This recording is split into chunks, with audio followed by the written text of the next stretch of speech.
Hey everyone, so ever since my previous video where I talked about Conqueror's Peak, I received a lot of positive feedback for it, so I figured it would be worth my time making this video, which is something I've always wanted to make. And that's my thoughts on Atmosphere, specifically what it is, how I approach creating Atmosphere, and maybe some examples of maps that I think do Atmosphere really well. This will be more of a scripted video since I did have a lot of thoughts for this, so I ended up organizing it a little, and hopefully you can enjoy a slightly higher production quality. So I think Atmosphere can be a really complicated and quite frankly pretty subjective topic, so it's hard to give a solid definition of exactly what makes something feel atmospheric, because it's just different for everyone. I think ultimately though I've kind of landed on a very general definition, which is simply atmosphere is a way to evoke emotion in the player. Now, obviously, emotions consist of a lot of things, right? Maybe unease or fear entering a dark room, or maybe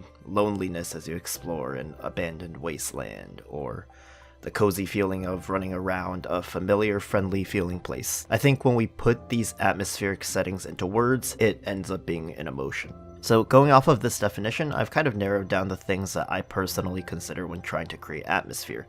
That being said, it should be important to note that because different people process emotions differently, it's hard to create atmosphere that, appeals to everyone. Someone might find a level you made atmospheric in the sense that it was able to evoke some emotion from them or resonate with them in some way, while another person might not process it in the same way, which is perfectly fine and normal, I think. It's also important to realize that these tips I'm bringing up is not absolute by any means, so take this as more of a general guideline rather than some law you have to abide by. So the first thing I would always consider is establishing an emotion that I want to try and evoke from the player, right? So this can range from something positive like wonder or nostalgia to something more negative like fear or disgust, and really just anything in between. Then I primarily focus on these points. First of all, visuals, as in your map's deco, and more importantly, the color palette you choose to use.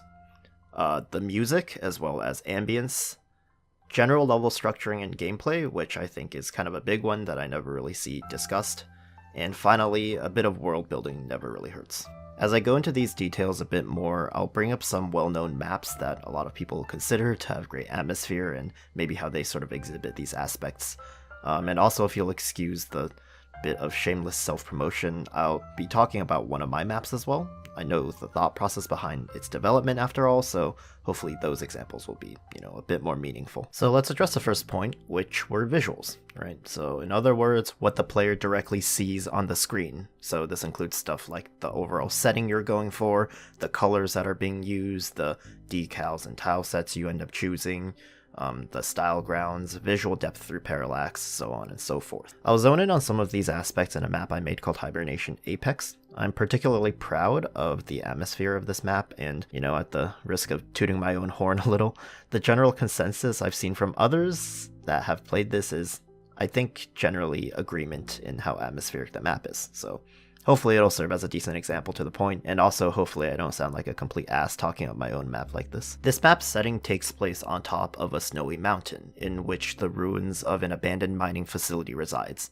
My goal was to be able to convey emotions of loneliness and mystique through my level, while really honing in on the cold mountain apex part of the setting. With that in mind, some of the main visual decisions I made for this map includes going for a cold bluer color palette to really express the cold mystique of the area. I also chose to use a color grade that lowered the saturation of the colors, which in my experience, low saturation can often make an emotion feel more subdued, while higher saturation can arouse more intense emotions. So in this case, I was going for this sort of subdued loneliness. The story in this map is pretty minimal, but the idea is that these ruins have been overrun by nature and plants, and the decals I ended up using here occasionally uses slightly warmer colors, so you'll notice orange-hued trees and wood beams, as well as the pink petals in the foreground. The tone remains generally the same for the sake of visual consistency, but the colors are warmer for maybe a slight feeling of familiarity in the traces of past civilization. Focusing on some other examples, I'd be wrong not to bring up Glyph, probably the single most cited map when people mention, atmosphere in Celeste mods.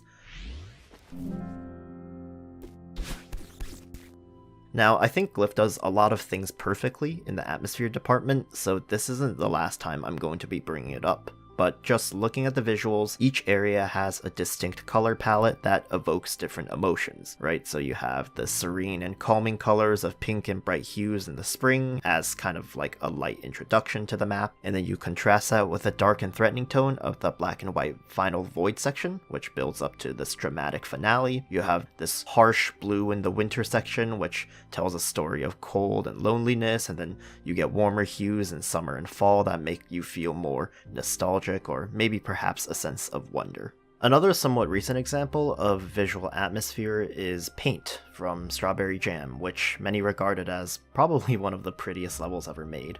So Paint uses a lot of warm pastel colors, which helps evoke light feelings of coziness and nostalgia. It makes you extremely comfortable in the familiarity of the setting just by using these color choices. When the level eventually reaches its finale as, a sort of climactic ascent, the saturation is dialed up, which also increases the intensity of said emotions. So maybe a word like determined would be fitting. Basically, beneath all of this over-analysis of colors and visuals, the message I'm trying to get to is simply understanding color theory and how to use color to convey emotions can be really, really powerful. Spamming certain decals can certainly help build your world, but beyond these surface level visuals, considering color and the types of colors you want to use, the tone, the hue, the saturation, how these colors contrast with each other, all of these can be massively influential to the atmosphere of your level. This next point is probably something I'm less qualified to talk about, but is also in a way more intuitive and subjective to more people. So that being music and audio, which is probably one of the biggest mediums of art when talking about emotion. Certain types of sounds or melodies will convey different emotions to different people, and it should be obvious that picking, a fitting song for a map will definitely help create atmosphere. I think to a lot of people, including myself, this is where Glyph hits the nail right on the head. Right? Marshall, the creator of Glyph and its soundtrack, and his ability to just create ambient atmospheric music is incredible. Being able to perfectly emulate the feeling of, say, a cold dread in the winter section's long droning screams.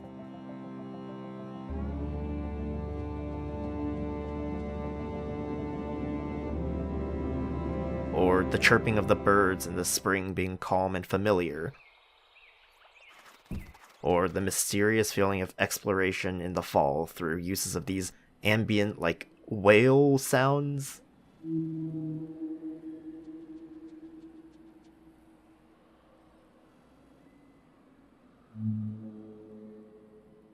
I don't know what they are, but they just work. In Hibernation Apex, I ended up using the Crystal Peaks OST from Hollow Knight, which to me gave me cold and lonely vibes. As the level becomes more intense and evolves into a chase sequence, I progress the song to a more intense version with added percussion and harder sounding instruments.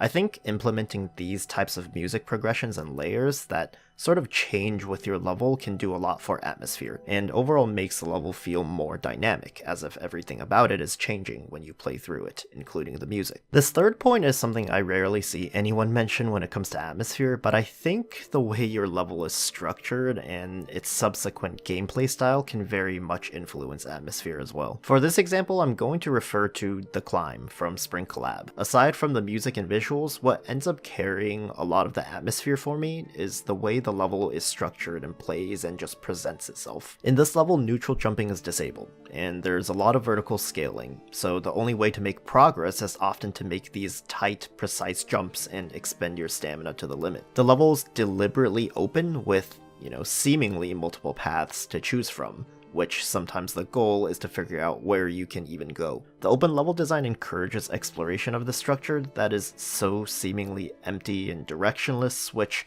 evokes emotions of loneliness and intrigue. Somehow this level just makes me want to know more about this place, how it came to be, and what more it has to offer. It feels like there's a story being told, despite the fact that the map has literally no story at all. All it has is atmosphere through its level design, and it's just really well done.